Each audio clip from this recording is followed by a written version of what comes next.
अमोघ शक्ति देखने वाले सभी दर्शकों को पंडित अखिलेश और जी का प्रणाम। मित्रों, आज हम एक ऐसे विषय पर बात करने वाले हैं जिसमें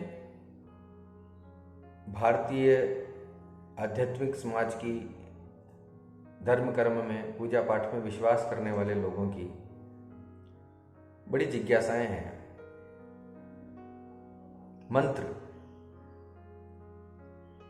मंत्र क्या है,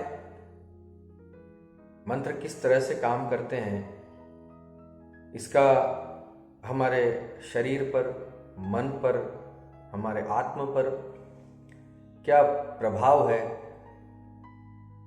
इसका हम थोड़ा थोड़ा आज सार रूप यानी इसको संक्षेप में हम लोग समझने की कोशिश करेंगे। जितना मेरा अध्ययन है, जितना मेरा समझ है, जितना गुरु द्वारा प्रदत्त मेरे पास ज्ञान है, उस आधार पर मैं इसको आज आपके सामने थोड़ा रखने का प्रयास करूंगा वैज्ञानिक दृष्टि से। मंत्र यानी मनः त्रायते इति मंत्र है, यानी मन को जो तार दे, मन का जो तारण करे, उसका नाम है मंत्र। तारना यानी एक अवस्था से दूसरी अवस्था पर ले जाना। जैसा हम सामान्यतया बात करते हैं, संसार से तर जाना। तर जाना माने संसार से पार चले जाना, उस अवस्था को पार कर जाना, उस चीज का नाम है मंत्र। अब देखिए, मंत्र को समझाने से पहले हम कुछ हमारी दिमाग की संरचना के ऊपर बात करते हैं। शरीर संरचना, हमारे दिमाग की संरचना, एनाटॉमी। हमारे पास दिमाग है, मस्तिष्क की संरचना है, जिसके अंदर हम बुद्धि कहते हैं ना, कि बुद्धि होती है वहां पर। आपको पता है कि ये पूरा ब्रह्मांड, पूरा यूनिवर्स, सृष्टि असल में क्या है? क्या इसका कोई आर पार है या इसका कोई छोर है? अभी तक तो वैज्ञानिक इसे ढूंढ नहीं पाए हैं। और एक्चुअली मैं इस बारे में बड़े विस्तार से बात नहीं करूंगा। इस बारे में चाहेंगे आप तो मैं और एक वीडियो बना दूंगा अलग से। तो मोटा मोटी तौर पर आप समझिए कि ब्रह्मांड या सृष्टि या यूनिवर्स जो है वो एक ऊर्जा के आधार पर चलता है। ये एक्चुअली एक ऊर्जा है, वास्तव में ये एक ऊर्जा है जो कि अपनी एक विशेष फ्रीक्वेंसी पर काम करती है। ब्रह्मांड की अपनी एक फ्रीक्वेंसी है, एक वाइब्रेशन है, कंपन है। अगर आप किसी भी वैज्ञानिक से पूछेंगे, विज्ञान में समझ जिसकी हो, उससे आप पूछेंगे तो असल बात यही है कि सृष्टि की या हर वस्तु की सृष्टि के अंदर, ब्रह्मांड के अंदर हर वस्तु का, निर्जीव हो सजीव हो, उसकी एक निश्चित फ्रीक्वेंसी होती है, उसके एक निश्चित वाइब्रेशन होते हैं, जिसको इलेक्ट्रॉन, प्रोटॉन, न्यूट्रॉन से वो लोग इंगित करते हैं। अब आप समझे होंगे। तो हमारे ब्रह्मांड की भी एक फ्रीक्वेंसी है, जिसको हम प्रकृति कहते हैं, सृष्टि कहते हैं, ब्रह्मांड कहते हैं, यूनिवर्स कहते हैं, अंतरिक्ष कहते हैं, भगवान कहते हैं, ईश्वर कहते हैं। तो इसकी एक विशेष फ्रीक्वेंसी है। वो फ्रीक्वेंसी है 7.83 हर्ट्ज, 7.83 हर्ट्ज पर ये हमारा ब्रह्मांड जो है काम करता है। ये वैज्ञानिकों का रिसर्च है, ये वैज्ञानिक तथ्य है, प्रूफ है, इसमें मेरी तरफ से कुछ भी नया नहीं है। तो हमारा ब्रह्मांड जो है वो 7.83 की फ्रीक्वेंसी पर अपना काम करता है। एक बात। दूसरा, हमारी जो बुद्धि है, हमारा जो दिमाग है, हमारा जो मन है, उसकी वैज्ञानिक दृष्टिकोण से 5 अवस्थाएं हैं। 5 अवस्थाएं हमारे बुद्धि की या हमारे दिमाग की, हमारे ब्रेन की। सबसे पहला है बीटा। बीटा बीटा अवस्था वो है जब हमारे दिमाग में 1 मिनट में लगभग 45 से 60 के बीच में विचार उत्पन्न होते हैं। 45 से 60 विचार हमारे दिमाग के अंदर इसमें उत्पन्न होते हैं बीटा अवस्था में जब ये होता है। यानी हम दिन भर लगभग बीटा अवस्था में ही होते हैं आम मनुष्य।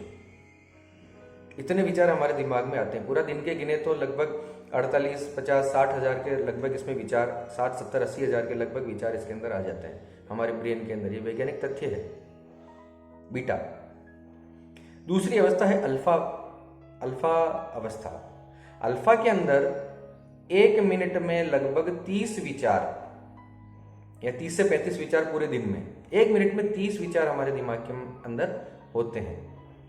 और वैज्ञानिक रूप से बीटा की तुलना में अल्फा स्टेट जो है, अल्फा की स्थिति जो है, वो ज्यादा शक्तिशाली और मजबूत होती है हमारे दिमाग के अंदर।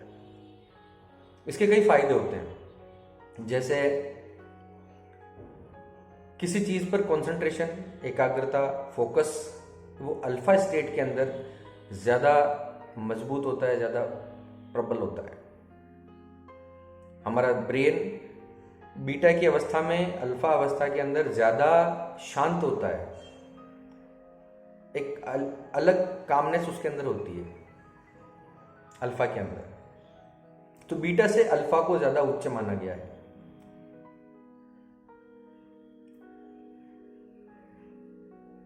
अगली अवस्था है थीटा अवस्था।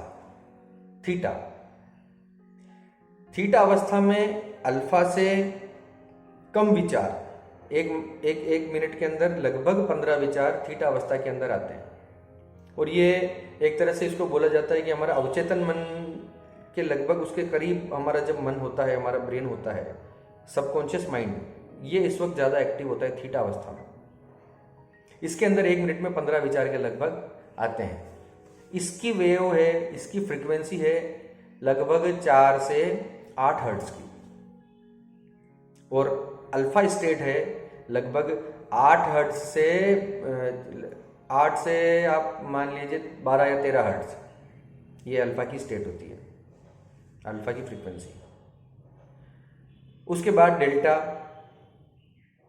डेल्टा में 1 मिनट में 10 विचार ही आते हैं। वो और सघन, और ज्यादा शांत, और ज्यादा निर्विचार अवस्था जिसको बोलते हैं, निर्विचार अवस्था। इसके अंदर विचार नहीं होते लगभग। और सबसे ऊपर, सबसे उच्च अवस्था जो होती है वो है गामा अवस्था। गामा अवस्था दिमाग की जब होती है तो उसके अंदर 1 मिनट में लगभग 5 या 5 से कम विचार होते हैं। सबसे उच्च अवस्था जिसको हम बोलते हैं, या कुंडलिनी की भाषा में बात करें तो जो है सहस्रार चक्र तक जो है इंसान की, मनुष्य की ऊर्जा पहुंच जाती है। अब दिमाग की बात हो गई, ब्रह्मांड की बात हो गई। अब इसमें मंत्र क्या काम करते हैं, या मैंने मंत्र का विषय उठाया तो ये दोनों बातें क्यों की वो आप समझिए। आपने बहुत सारे मंत्र आपने सुने होंगे, जो भी लोग इस वीडियो को देख रहे हैं तो इसी वजह से देख रहे हैं ना कि मंत्र में उनकी रुचि है, वो इसको समझना चाहते हैं।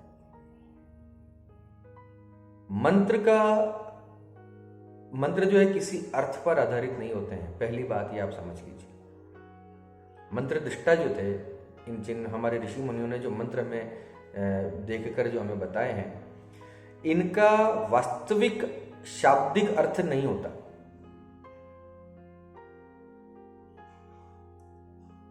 ये मंत्र जो हैं वास्तव में एक विशेष फ्रीक्वेंसी के आधार पर काम करते हैं, एनर्जी के आधार पर वो ये काम करते हैं। क्यों?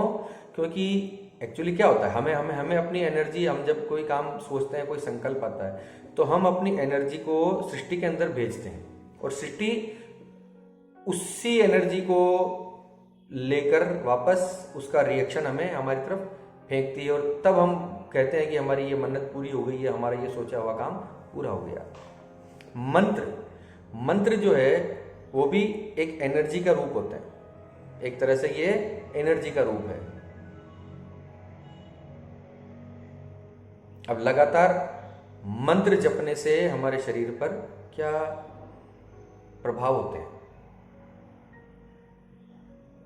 ये अब तो वैज्ञानिकों ने ये प्रूव कर दिया है, अब तो ये साबित हो चुका है कि लगातार निरंतर एक ही मंत्र को या एक ही संकल्प को या एक ही भाव को निरंतर उसकी आवृत्तियां करने से, उसको लगातार जपने से, रटने से, उसी एक ही बात को बार बार अपने दिमाग में दोहराने से इंसान वैसा ही बनता जाता है। ये तो साबित हो चुका है, आपने अपने ऊपर भी किया होगा, ये होता है। आप जिस विचार में दिन भर रहते हैं, जिस विचार में आप निरंतर अपने जीवन को रखते हैं, आपका जीवन, आपका शरीर, आपका मन धीरे धीरे वैसा ही बनता जाता है। तो ये वैज्ञानिकों ने अभी तय किया। जैसे आपने सुना होगा लॉ ऑफ अट्रैक्शन, आकर्षण का सिद्धांत, वो भी यही बोलता है। अब देखिए, ये तो वैज्ञानिकों ने अभी सिद्ध किया, लेकिन हमारे ऋषि मुनियों ने पुरातन काल में, सनातन काल से ही ये वैज्ञानिक विधि हमारे लिए छोड़कर रखी है। मैं तो कहता हूं कि ये बहुत बड़ा खजाना छोड़कर गए हैं हमारे लिए हमारे ऋषि मुनि, मंत्र। मेरे गुरुजी कहते हैं कि ऐसा ब्रह्मांड में ऐसा कौन सा काम है, सृष्टि में ऐसा कौन सा काम है जो मंत्र से नहीं हो सकता। उसको करने वाला चाहिए, उस विधि को, उसके प्रति संकल्प ऐसा होना चाहिए, उसको करने वाला चाहिए, वरना ऐसा कोई काम है नहीं सृष्टि के अंदर जो मंत्र ना कर सके। ये सत्य सत्य सत्य बात है। तो निरंतर किसी मंत्र को जपने से, अब आप सुनिए, मैंने कुछ देर पहले मैंने फ्रीक्वेंसी बताई थी ब्रह्मांड की। ब्रह्मांड की फ्रीक्वेंसी कितनी बताई थी? 7.83 हर्ट्ज। और निरंतर मंत्र को जपने से, निरंतर उस मंत्र की आवृत्तियां करने से हमारा ब्रेन, मंत्र क्या होता है? लगातार जपना ही होता है ना किसी चीज को, किसी मंत्र को, किसी कुछ विशेष अक्षरों को, शब्दों को। निरंतर मंत्र को जपने से हमारी जो ऊर्जा है वो ब्रेन की दिशा में काम करने लगती है, और वो आवृत्ति छोड़ती है 4 से 8 से 12 के बीच में। 4 हर्ट्ज से 8 हर्ट्ज से 12 या 13 हर्ट्ज तक, यानी लगभग 7, 8, 9 हर्ट्ज के बीच में वो एनर्जी जो है हमारे शरीर के अंदर जो है काम करने लग जाती है। वाइब्रेशन वो इस तरह से हमारा ऑरा क्रिएट होने लग जाता है। अब आप समझिए, ब्रह्मांड की फ्रीक्वेंसी 7.83 हर्ट्ज, और मंत्र को जपने के बाद आपकी आवृत्ति, आपके शरीर की आवृत्ति भी हो जाएगी लगभग 7 और 8 और 9 के बीच में। यानी हम ब्रह्मांड से कनेक्ट होने लगते हैं। एक तरह से ब्रह्मांड की कनेक्टिविटी जो है हमारे साथ, वो एकात्म होने लगती है, एक होने लगती है। उससे हम एकात्म जो है धारण करने लगते हैं ब्रह्मांड से या सृष्टि से। इसका क्या मतलब हुआ? ब्रह्मांड जो निरंतर एक फ्रीक्वेंसी पर काम करता है, जिसको हम कहते हैं प्रकृति के नियम कोई तोड़ नहीं सकता, प्रकृति ही सब कुछ है, प्रकृति सब कुछ करती है। ईश्वर, जिसको हम ईश्वर भी बोलते हैं। तो यानी आप ईश्वर के ज्यादा निकट आने लगते हैं, आप प्रकृति के, सृष्टि के ज्यादा निकट आने लगते हैं। हमारे शास्त्रों में कहा गया है, यथा पिंडे तथा ब्रह्मांडे, यानी जो ये पिंड है, जो हमारा शरीर है, जो हमारा मन है, हम जो कुछ भी है, हमारा पूरा व्यक्तित्व है, यही वास्तविक ब्रह्मांड है। लेकिन माया का कुछ ऐसा रूप होता है, माया का ऐसे रूप में हम फंसकर अपनी फ्रीक्वेंसी को हम क्या करते हैं, थोड़ा डिस्टर्ब कर देते हैं। सांसारिक चीजों में पढ़कर हमारी फ्रीक्वेंसी जो है वो थोड़ा सा डाइवर्ट हो जाती है या डिस्टर्ब हो जाती है। उसी को ठीक करने के लिए ब्रह्मांड की ऊर्जा से उसके साथ उस सृष्टि से एकात्म धारण करने के लिए हम मंत्र का प्रयोग करते हैं। हर मंत्र की अलग फ्रीक्वेंसी, हर मंत्र जैसे जैसे विद्या के लिए माँ सरस्वती का बीज मंत्र है ऐं। ऐं। अब आपको इसका मंत्र, आप इसको इसके अर्थ पे नहीं समझ सकते, आप इसका अर्थ में मत जाइए। क्यों? क्योंकि ब्रह्मांड से को आपके इस शाब्दिक अर्थ से कोई इससे लेना देना नहीं है। ब्रह्मांड फ्रीक्वेंसी पकड़ता है। सृष्टि जो है वो इसकी फ्रीक्वेंसी के आधार पर आपको रिएक्ट करेगी, आपका काम करेगी। जैसी फ्रीक्वेंसी आप ब्रह्मांड में भेज रहे हैं आएंगी, तो वो ऊर्जा ब्रह्मांड लेकर आपकी तरफ वापस भेजेगा। यानी आइन जो है, ऋषि मुनियों ने देख लिया था कि इस अक्षर का इस अक्षर की फ्रीक्वेंसी आपके दिमाग पर, आपकी विद्या पर इस तरह से काम करेगी कि आपका विद्या बढ़ेगी, आपकी सोचने समझने, आपकी ब्रेन की क्षमता बढ़ेगी। तो इसे हमने माँ सरस्वती का रूप देकर माँ सरस्वती का नाम दिया। मैंने नहीं, हमने मतलब हमारे ऋषि मुनियों ने। तो इस बात को समझना बहुत जरूरी है कि मंत्र जो है अपने शाब्दिक अर्थ पर नहीं बल्कि उसकी फ्रीक्वेंसी पर काम करते हैं। हजारों मंत्र हैं, लाखों मंत्र हैं, और सबका अपना अपना अलग अलग फ्रीक्वेंसी, सबकी अलग अलग वाइब्रेशंस हैं, अलग अलग ऊर्जा है, अलग अलग उसका ऑरा है।